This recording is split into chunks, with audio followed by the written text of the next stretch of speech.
I'm Jim Bear Jacobs. I am a citizen of the Stockbridge Munsee Mohican Nation of the United States. I grew up my entire life in and around St. Paul, around this river, and I have come to know and understand and fall in love with the stories that this river holds. We are here in a place that is sacred for the Dakota people. This place is known in the Dakota language as Bdote, a place where two bodies of water come together. We're at the confluence of the Mississippi River and the Minnesota River. This is a place of beginning. The first light to enter human eyes was the sun rising over the eastern river bluffs. The first sound to enter human ears were the birds as they greeted the morning in this valley. The first marks made into the soil by a human footprint were laid into this sand on this riverbank. This is also a place where Minnesota, as a state, begins. Fort Snelling sits directly over my left shoulder. Built in 1820, Fort Snelling served as an active U.S. military outpost. Where I'm sitting right now are a number of trees that bear the marks, the scars of years and years of having cargo boats and ships tie off to them, literally wearing a mark into the trunks of these trees. So many stories of so many Minnesotans emerge here. Decades upon decades of boats making landfall here, and the indigenous people saw all of this history unfold. They greeted them with welcome, but that welcome and hospitality was not reciprocated. In 1862, after decades of unjust practices and broken treaties, a war broke out in western Minnesota. Following that war, when the Dakota people were captured, they were placed in a concentration camp from November of 1862 to the spring of 1863. The travesty and the inhumanity that was witnessed along the banks of this river is unspeakable. These same trees that bear these marks had ropes tied around them from cattle barges that would carry them into exile. But the Dakota story doesn't end with their exile, because just like these trees bear the marks and hold the stories, the Dakota people, their story can be witnessed all across this state.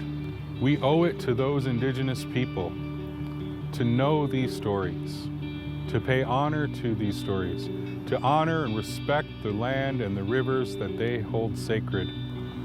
It's important to understand that for us, story is not contained in time, but our stories are held in sacred spaces, in the rivers, in the trees, in the valleys. That's why I come down to this river so many times a year to immerse myself in the story, to pay honor to the indigenous people of this land. I'm rooting myself in a story that is older than anything else around me, and hold as sacred those stories and these trees, this soil, this river, as living relatives, sacred and worthy of protection and worthy of voice.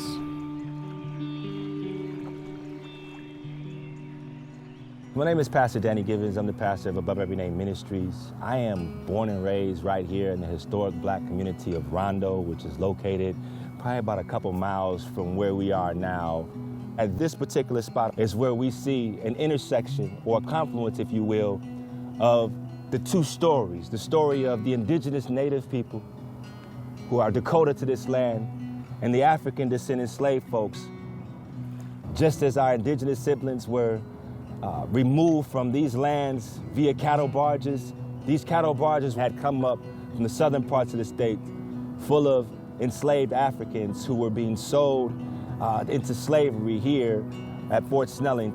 And so you would ask, how is it that there were cattle barges full of enslaved Africans that were being shipped up here to the state of Minnesota, where slavery was said to be illegal and or outlawed?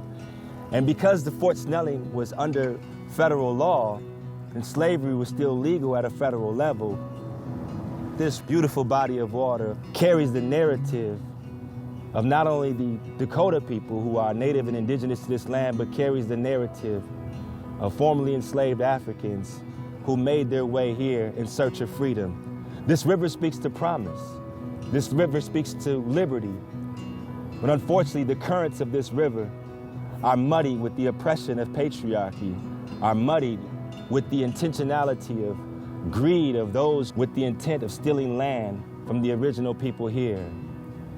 My people, the formerly enslaved African American people, were able to move northern up road to the Rondo community and build a community and an economy and a socio-economic landscape that will prove to be so powerful that the government itself will come and disrupt that community by running an interstate right through the heart of this Rondo community.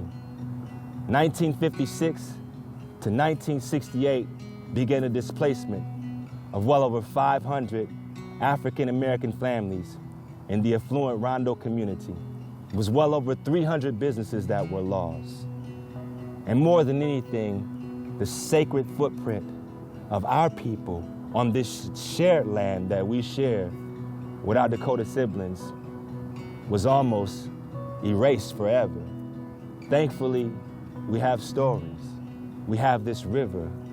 We have our siblings, our relatives, the trees, and the earth and the soil that continue to remind us of the power and presence of our people and how we can rebound from the oppressions that are waged upon us.